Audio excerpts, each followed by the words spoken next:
જો હવે આ ચેપ્ટરનો આગળનો પ્રશ્ન છે રેક્ટિફાયર એટલે શું? રેક્ટિફિકેશન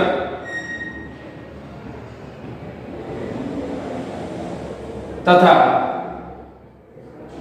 રેક્ટિફાયર વિશે સમજાવો.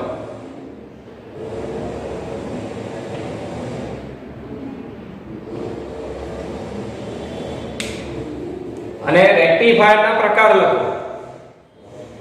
હવે રેક્ટિફિકેશન કોને કહેવાય? તો એસી સિગ્નલ નો એસી સિગ્નલ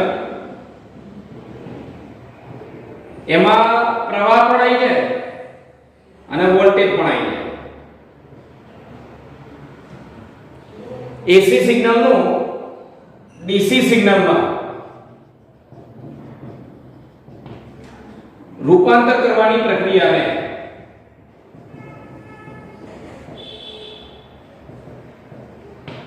રેક્ટિફિકેશન કહે છે.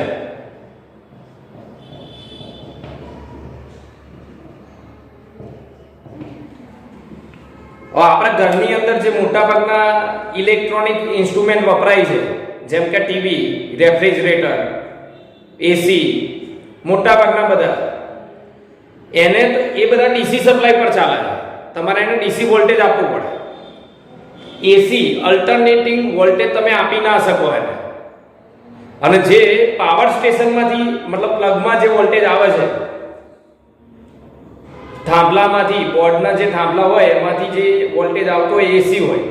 અને આપણે ઘરની અંદર જે ઇલેક્ટ્રોનિક્સ ઉપકરણ હોય બધા એના માટે ડીસી વોલ્ટેજની જરૂર પડે.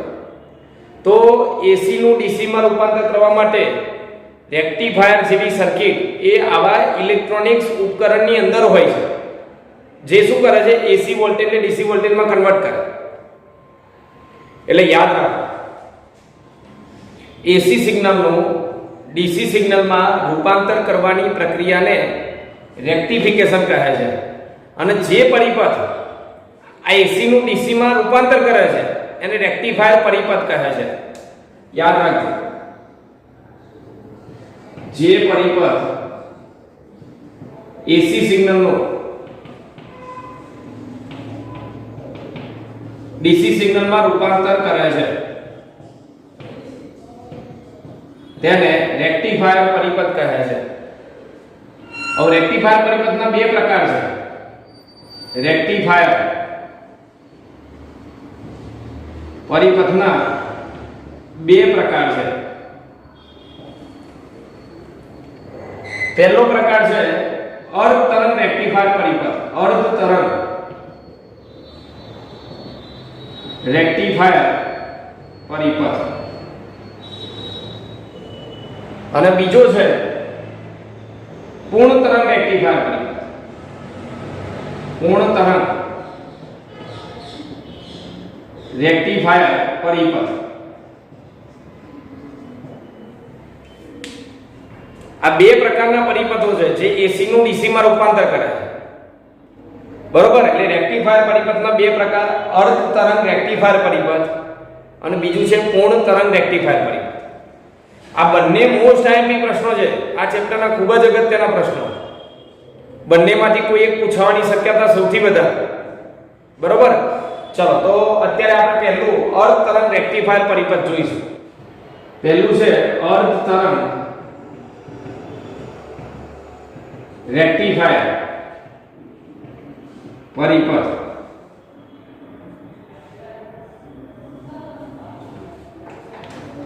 આના વિશે આપણે સમજીશું.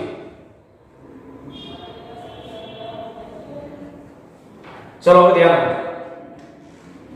પહેલા તો અર્ધ તરંગ રેક્ટિફાયર પરિપથ કયા ઘટકો વડે બનેલો હોય? તો આમાં મુખ્ય ત્રણ ઘટકો આવે. આ પ્રકારનો પરિપથ બનાવવો હોય તો એમાં મુખ્ય ત્રણ ઘટકો આવે. યાદ રાખજો કયા કયા? એક ટ્રાન્સફોર્મર, બીજો પીએન જંકશન ડાયોડ અને ત્રીજો લોડ અવરોધ. આ ત્રણેય ઘટકોથી રેક્ટિફાયર પરિપથ બનેલો હોય. કયા કયા ત્રણ ઘટકો કીધા મેં? ફરીથી યાદ રાખો. ટ્રાન્સફોર્મર, પીએન જંકશન ડાયોડ અને લોડ અવરોધ. RL વડે આ રેક્ટિફાયર પરિપથ બનેલો હોય. હવે એ કેવી રીતે બન્યો હોય બરોબર ધ્યાનથી જોજો. યાદ રાખવાનું કામમાં આવશે. આની રેક્ટિફાયર પરિપથની રચના યાદ રાખવી હોય તો પહેલા ટ્રાન્સફોર્મર લઈ લેવાનું. જો ટ્રાન્સફોર્મરની અંદર તમને ખબર છે બે કોઇલ હોય, એક પ્રાઇમરી, આ પ્રાઇમરી કોઇલ, અને બીજી આ બાજુ સેકન્ડરી કોઇલ.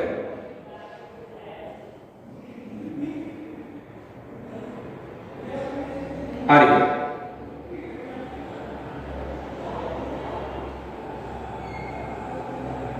એક પ્રાઇમરી, બીજી સેકન્ડરી કોઇલ. આ ટ્રાન્સફોર્મર થઈ ગયું બરોબર. હવે બીજો કયો ઘટક કીધો મેં તમને? Diode, PN junction diode. તો અહીંયા ડાયોડ જોડી દો, એનો સંકેત જ દોરવાનો છે બરોબર. આ પીએન જંકશન ડાયોડ થઈ ગયું. અને ત્રીજી કઈ ઘટક કીધો? લોડ અવરોધ આરએલ. તો અહીંયા તમારે લોડ અવરોધ આરએલ જોડી દેવાનો.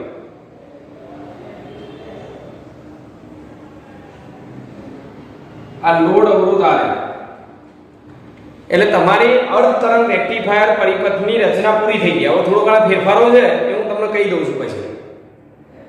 અર્ધ તરંગ રેક્ટિફાયર પરિપથ શાનાથી બનેલું હોય? એક ટ્રાન્સફોર્મર, પીએન જંકશન ડાયોડ અને લોડ અવરોધ આરએલ.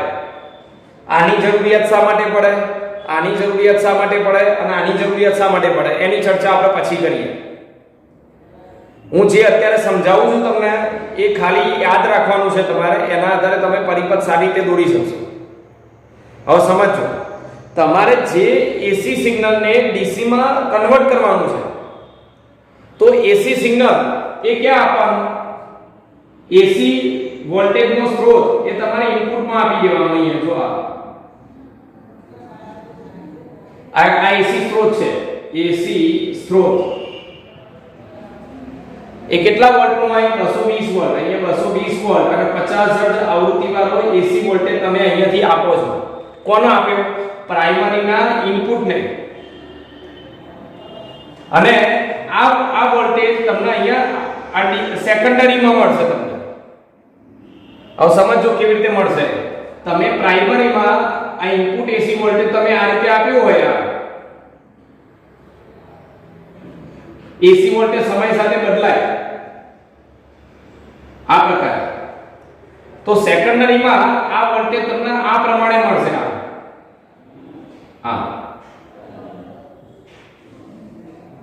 કેમ એવું થાય? એનું કારણ આ રીતે છે. જો હું અહીંયા ટ્રાન્સફોર્મરની રચના બતાવી દઉં. એક કોઇલ આ બાજુ બતાવી દીધી અને બીજી કોઇલ આ બાજુ બતાવી દીધી. और તમે આ બાજુ જે એસી વોલ્ટેજ આપો એ આ પ્રમાણે આપો. મતલબ અહીંયા જે ક્ષેત્ર રેખાઓ ઉત્પન્ન થાય ને, આ ક્ષેત્ર રેખાઓ તમે અહીંયાથી જો આમાંથી પ્રવાહ પસાર થાય એટલે આમાંથી પ્રવાહ પસાર થાય. આ કોઇલે સોલેનોઇડ જેવું કામ કરે અને સોલેનોઇડમાંથી પ્રવાહ પસાર થાય એટલે ચુંબકીય ક્ષેત્ર ઉત્પન્ન થાય. આ ચુંબકીય ક્ષેત્ર રેખાઓ આની સાથે સંકળાયેલી હોય. આ એટલે ટૂંકમાં આનું ફ્લક્સ એ આ કોઇલ સાથે સંકળાયેલું હોય. હવે જો આમાં ક્ષેત્ર રેખાઓ આમ ઉપર જતી હોય ને તો આમાં ક્ષેત્ર રેખાઓ નીચે આવતી હોય, આમાં ઉપર હોય તો આમાં નીચે આવતી હોય. એટલે આમાં જે ફ્લક્સની દિશા છે પ્રાઇમરી કોઇલમાં એના કરતા સેકન્ડરી કોઇલમાં ફ્લક્સની દિશા ઉલટાઈ જાય. અને ફ્લક્સની દિશા ઉલટાઈ જાય તો અહીંયા એસી વોલ્ટેજ પણ ઉલટાઈ જાય. મતલબ પ્રેરિત EMF ની દિશા પણ ઉલટાઈ જાય. એટલે તમે પ્રાઇમરી કોઇલને આ રીતે એસી વોલ્ટેજ આપો તો સેકન્ડરી કોઇલને આ પ્રમાણે એસી વોલ્ટેજ મળે. બરોબર. એટલે આ ટ્રાન્સફોર્મરની જરૂરિયાત આ રીતે આવી. હવે જો આ પીએન જંકશન ડાયોડ, આને પી કહેવાય અને એન કહેવાય. આ એનોડ થયો, આ કેથોડ થયો. બરોબર. પીએન જંકશન ડાયોડ માટે અગત્યની બાબતો યાદ રાખો. પીએન જંકશન ડાયોડ ફોરવર્ડ બાયસની સ્થિતિમાં હોય. આ પીએન જંકશન ડાયોડ ફોરવર્ડ બાયસમાં હોય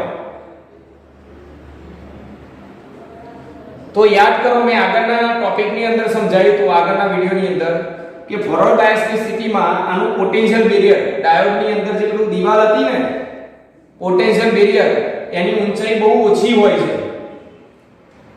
ફોરવર્ડ બાયસની સ્થિતિમાં પોટેન્શિયલ બેરિયર ખૂબ જ ઓછું હોય અને બેરિયર ઓછું હોય તો સરળતાથી ઇલેક્ટ્રોન આમાંથી પસાર થાય અને ઇલેક્ટ્રોન આમાંથી પસાર થઈ મોટા મૂલ્યનો એટલે કે મિલી એમ્પિયરનો પ્રવાહ રચે છે.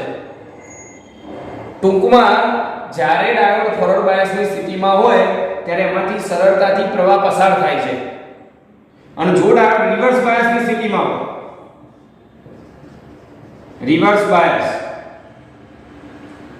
તો આમાં બેરિયરની ઊંચાઈ વધી જાય છે. આમાં બેરિયરની ઊંચાઈ, પોટેન્શિયલ બેરિયરની ઊંચાઈ ખૂબ જ વધી જાય. ઇલેક્ટ્રોન સરળતાથી n માંથી p માં જઈ શકે નહીં. એટલે આમાં સરળતાથી પ્રવાહ પસાર થઈ શકતો નથી. તો કેટલીક બાબતો અહીંયા બીજી જરૂરી છે પણ યાદ રાખો. આ ફોરવર્ડ બાયસમાં ક્યારે આવે? આ p સાથે સમજો, બેટરીનો પોઝિટિવ સાથે અહીંયા પોઝિટિવ, નેગેટિવ સાથે નેગેટિવ, તો આ ફોરવર્ડ બાયસ. અને આ જો pn જંકશન ડાયોડ પોઝિટિવ સાથે નેગેટિવ, નેગેટિવ સાથે પોઝિટિવ, તો રિવર્સ બાયસ. ફરીથી જ્યારે pn જંકશન ડાયોડના પોઝિટિવ સાથે પોઝિટિવ મતલબ p સાથે ધન ધ્રુવ, n સાથે ઋણ ધ્રુવ જોડાયેલો હોય ત્યારે pn જંકશન ડાયોડ ફોરવર્ડ બાયસની સ્થિતિમાં કહેવાય. ફોરવર્ડ બાયસની સ્થિતિમાં ડાયોડનો અવરોધ ખૂબ જ ઓછો હોય, બેરિયરની ઊંચાઈ ખૂબ જ ઓછી હોય, સરળતાથી પ્રવાહ પસાર થાય. આના માટે જે જરૂરી છે એ કહું છું. રિવર્સ બાયસની સ્થિતિ p સાથે ઋણ, n સાથે ધન, ઓપોઝિટ લો તો pn જંકશન ડાયોડ રિવર્સ બાયસમાં આવે. રિવર્સ બાયસમાં હોય એટલે એનો અવરોધ ખૂબ જ વધારે હોય. અવરોધ વધારે હોય મતલબ બેરિયર ખૂબ જ વધી જાય. એટલે આમાંથી સરળતાથી પ્રવાહ પસાર થાય નહીં. તો તમારે હંમેશા યાદ રાખવાનું આ ટોપિક માટે, ફોરવર્ડ બાયસની સ્થિતિમાં સરળતાથી પ્રવાહ પસાર થાય, રિવર્સ બાયસની સ્થિતિમાં પ્રવાહ પસાર થતો નથી. થાય ખરો પણ બહુ સૂક્ષ્મ, જેને આપણે અવગણીએ છીએ. ચલો તો ડાયોડની વાત પૂરી કરી. હવે લોડ અવરોધ. હું અહીંયા બે નામ આપી દઉં છું વધારાના.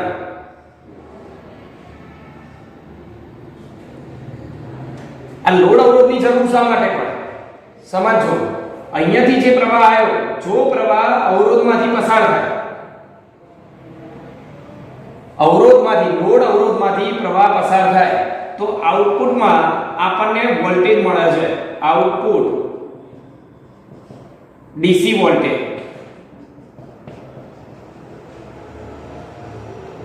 કારણ કે પ્રવાહ પસાર થાય ને તો જ વોલ્ટેજ મળે. V IR. અવરોધમાંથી પ્રવાહ પસાર થાય તો એના બે છેડા વચ્ચે આપણને વોલ્ટેજ મળે. અને જો પ્રવાહ પસાર ના થાય, પસાર થતો પ્રવાહ 0 હોય તો વોલ્ટેજ પણ 0 થાય. તો યાદ રાખવાનું, લોડ અવરોધની જરૂર શા માટે પડી? આઉટપુટમાં ડીસી વોલ્ટેજ મેળવવો હોય તો લોડ અવરોધ જોઈએ. કેમ? કારણ કે જ્યારે આમાંથી પ્રવાહ પસાર થાય તો એના બે છેડા વચ્ચે આપણને વોલ્ટેજ મળે. કયો? Output DC voltage. અને જો પ્રવાહ પસાર ના થાય આમાંથી તો આઉટપુટમાં ડીસી વોલ્ટેજ મળે નહીં. એટલે અવરોધ તો જરૂર પડે. હંમેશા ત્રણેય એક સાથે જ હોય. જો અવરોધ પણ જોઈએ, પ્રવાહ પણ પસાર થવો જોઈએ તો જ વોલ્ટેજ મળે. જો આમાંથી પ્રવાહ પસાર ના થાય તો વોલ્ટેજ મળશે નહીં. તો આ જરૂરી કેટલીક બાબતો હતી. તમારે તો પરીક્ષાની અંદર આ વસ્તુ યાદ રાખવાની. અર્ધ તરંગ રેક્ટિફાયર પરિપથની રચના કેવી છે? તો જો આકૃતિમાં જો લખાય કેવી રીતે, પરીક્ષામાં લખતા હોય ત્યારે આકૃતિમાં અર્ધ તરંગ રેક્ટિફાયર પરિપથની રચના દર્શાવી છે. જેમાં અર્ધ તરંગ રેક્ટિફાયર એ ટ્રાન્સફોર્મર, પીએન જંકશન ડાયોડ અને લોડ અવરોધથી બનેલું છે. જેની અંદર ટ્રાન્સફોર્મરના પ્રાઇમરી ગૂંચળા સાથે એસી વોલ્ટેજ સ્ત્રોત જોડેલો છે અને સેકન્ડરી ગૂંચળાને પીએન જંકશન ડાયોડ અને લોડ અવરોધ RL સાથે શ્રેણીમાં જોડેલો છે. બસ આટલું લખો એટલે એની રચના પૂરી થાય. ફરીથી એકવાર કહી દઉં છું, ધ્યાનથી સાંભળજો. આકૃતિમાં પીએન અર્ધ તરંગ રેક્ટિફાયર પરિપથની રચના દર્શાવી છે. અર્ધ તરંગ રેક્ટિફાયર પરિપથ શાનાથી બનેલું છે? આ અર્ધ તરંગ રેક્ટિફાયર પરિપથ ટ્રાન્સફોર્મર, પીએન જંકશન ડાયોડ અને લોડ અવરોધ RL થી બનેલું છે. જેમાં ટ્રાન્સફોર્મરનો પ્રાઇમરી ગૂંચળું એ એસી વોલ્ટેજ સ્ત્રોત સાથે જોડેલું છે અને ગૌણ ગૂંચળું, સેકન્ડરી ગૂંચળું એ પીએન જંકશન ડાયોડ અને લોડ અવરોધ RL સાથે શ્રેણીમાં જોડેલું છે. હવે આગળ જોજો, આગળ શું લખાય ધ્યાન આપજો. આ બધી બાબતો તમારે લખવાની છે, હું લખતો નથી કારણ કે અહીંયા જગ્યાની જરૂર છે મારે. હવે તમે પ્રાઇમરી ગુંચરાને આકૃતિમાં દર્શાવ્યા મુજબ એસી વોલ્ટેજ આપતા સેકન્ડરી ગુંચરામાં એસી વોલ્ટેજની પોલારિટી ઉલટાઈ જાય છે. ફરીથી આકૃતિમાં દર્શાવ્યા મુજબ પ્રાઇમરી ગુંચરાને એસી વોલ્ટેજ આપતા સેકન્ડરી ગુંચરામાં એસી વોલ્ટેજની પોલારિટી ઉલટાઈ જાય છે. મતલબ આ નીચે હતું પછી ઉપર, તો આ ઉપર હતું એ નીચે થઈ ગયું, મતલબ ઘટ હતું તો શૂન્ય બની ગયું. વોલ્ટેજ તો એસી જ છે પણ આ શૂન્ય થઈ ગયું, આ ઘટ થઈ. હવે ધ્યાન આપજો, હું અહીંયા બે છેડાનું નામ આપી દઉં છું S1 S2. હવે આગળ શું લખવાનું? આપણે આની કાર્ય પદ્ધતિ લખીએ છીએ. હવે કાર્ય પદ્ધતિમાં શું થાય? આ ઇનપુટ એસી વોલ્ટેજ ના, બરોબર ધ્યાન આપજો, આ ઇનપુટ ભાગ કહેવાય, આ આઉટપુટ કહેવાય. ઇનપુટ એસી વોલ્ટેજ નો, આ ઇનપુટ એસી વોલ્ટેજ છે, એના પ્રથમ અર્ધ ચક્ર દરમિયાન, આ પહેલું અર્ધ ચક્ર, ઇનપુટ એસી વોલ્ટેજ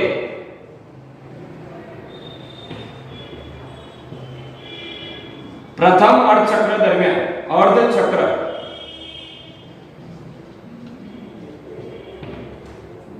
ઇનપુટ એસી વોલ્ટેજના પ્રથમ અર્ધ ચક્ર દરમિયાન જો આ છેડો ઉપર છે, ઉપર છે મતલબ ઉપરનો છેડો S1 એ ધન બનશે. સેકન્ડરી ગુંચરો, ગૌણ ગુંચરાનો S1 છેડો ધન બનશે. આ ઉપર છે મતલબ ઉપરનો છેડો ધન અને નીચેનો છેડો ઋણ બનશે. ઉપરનો છેડો ધન બનશે અને નીચેનો છેડો ઋણ. હવે તમે જાતે વિચારો તો ઉપરનો S1 છેડો ધન બને, આ છેડો ધન અને આ ઋણ બને, તો ડાયોડ કયા બાયસમાં કહેવાય? તો આ પીએન જંકશન ડાયોડ છે. પીએન જંકશન ડાયોડ એ કયા બાયસમાં આવે? જો P સાથે પોઝિટિવ, N સાથે નેગેટિવ, પોઝિટિવ પોઝિટિવ સાથે, નેગેટિવ નેગેટિવ સાથે, મતલબ ડાયોડ ફોરવર્ડ બાયસની સ્થિતિમાં હશે. અને જો ડાયોડ ફોરવર્ડ બાયસની સ્થિતિમાં હોય તો આમાંથી સરળતાથી પ્રવાહ પસાર થશે.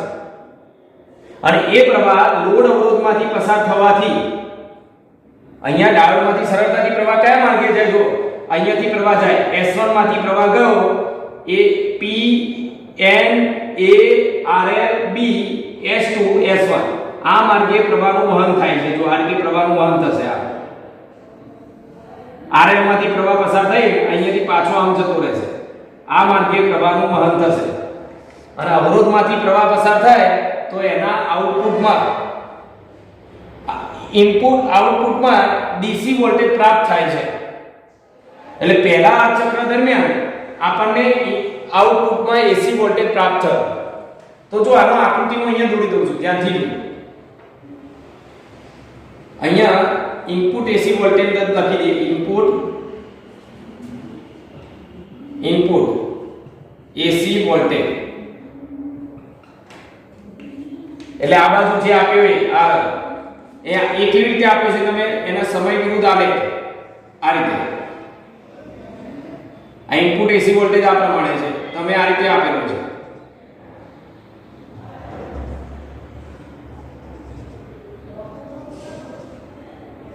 અને અહીંયા લખું છું હું output AC voltage, sorry DC voltage, output DC voltage વિરુદ્ધ સમયનો આવે. ચલો શું થયું ફરીથી એકવાર? ઇનપુટ એસી વોલ્ટેજના પહેલા અર્ધ ચક્ર દરમિયાન, અહીંયા જો આ પહેલું અર્ધ ચક્ર, અહીંયા પહેલું અર્ધ ચક્ર, એમાં શું થાય? ઉપરનો છેડો ધન, નીચેનો ઋણ બને છે. એટલે S1 ધન બન્યું, S2 ઋણ બન્યું. હવે જો ઉપરનો છેડો ધન બને તો પોઝિટિવ પોઝિટિવ સાથે જોડાય, નીચેનો છેડો ઋણ બને નેગેટિવ નેગેટિવ સાથે જોડાય. મતલબ ડાયોડ કયા બાયસમાં? ફોરવર્ડ બાયસમાં. ફોરવર્ડ બાયસમાં હોય તો આમાંથી પ્રવાહ પસાર થશે. કયા માર્ગે જાય? તો પ્રવાહ જો S1 P N A R L B S2 S1 આ માર્ગે પ્રવાહ વહે છે. અને RL માંથી પ્રવાહ વહેતો હોવાથી આઉટપુટમાં આપણને DC વોલ્ટેજ પ્રાપ્ત થાય છે. એટલે જો આ DC વોલ્ટેજ આપણને મળે. બરોબર. ચલો બીજા અર્ધ ચક્ર દરમિયાન ઇનપુટ AC વોલ્ટેજના બીજા અર્ધ ચક્ર દરમિયાન ચલો બીજા ચક્ર દરમિયાનમાં આ વોલ્ટેજ ઉલટાઈ નીચે આવી ગયો. જો વોલ્ટેજ ઉપર હતો એ નીચે આવી ગયો. નીચે આવી ગયો મતલબ ઉપરનો છેડો ઋણ, નીચેનો છેડો ધન બની ગયો. પોલારિટી ઉલટાઈ ગઈ. S1 ઋણ બન્યો, S2 ધન બન્યો. હવે નીચેનો છેડો ધન બને અને ઉપરનો ઋણ બને તો જો શું થાય? પોઝિટિવ નેગેટિવ સાથે, નેગેટિવ પોઝિટિવ સાથે. મતલબ ડાયોડ જે છે એ કયા બાયસમાં આવે? રિવર્સ બાયસમાં.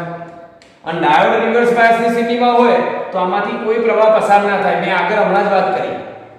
ડાયોડ રિવર્સ બાયસમાં હોય તો આમાંથી કોઈ પ્રવાહ પસાર થતો નથી અને પરિણામે આઉટપુટમાં ડીસી વોલ્ટેજ મળશે નહીં. એટલે અહીંયા આઉટપુટ ડીસી વોલ્ટેજ મળતો નથી અને આમાં આઉટપુટ ડીસી વોલ્ટેજ મળે છે. ટૂંકમાં લખી દીધું. તો આકૃતિની અંદર ઇનપુટ એસી વોલ્ટેજ અને આઉટપુટ ડીસી વોલ્ટેજની રચના આકૃતિના તરંગો દર્શાવેલા છે. ચલો પછી ત્રીજી વાર શું થશે? આવો પાછો આ વોલ્ટેજ જશે, નીચેથી ઉપર જતું રહેશે. જો તો આઉટપુટ ડીસી વોલ્ટેજ મળશે, નીચે આવશે ત્યારે મળશે નહીં. ઇનપુટ અને આઉટપુટ એસી અને ડીસી વોલ્ટેજના તરંગો દર્શાવેલા છે આકૃતિની અંદર. એમાં તમે જો આ એક પૂર્ણ તરંગ કહેવાય. એસી વોલ્ટેજનું પૂર્ણ તરંગ આ ઇનપુટ એસી વોલ્ટેજના આખા તરંગમાંથી અડધા તરંગનું જ ડીસી માં રૂપાંતર થાય છે. ઇનપુટ એસી વોલ્ટેજનું આખું તરંગ છે એમાંથી અડધાનું એસી નું ડીસી માં રૂપાંતર થાય, અડધાનું એસી માંથી ડીસી માં રૂપાંતર થતું નથી. માટે આવા પરિપથને અર્ધ તરંગ, અડધા તરંગનું રેક્ટિફિકેશન કરે છે. અર્ધ તરંગ રેક્ટિફાયર પરિપથ કહે છે. બરોબર? એટલે એટલા માટે આ પરિપથને અર્ધ તરંગ રેક્ટિફાયર પરિપથ કહેવાય. બરોબર?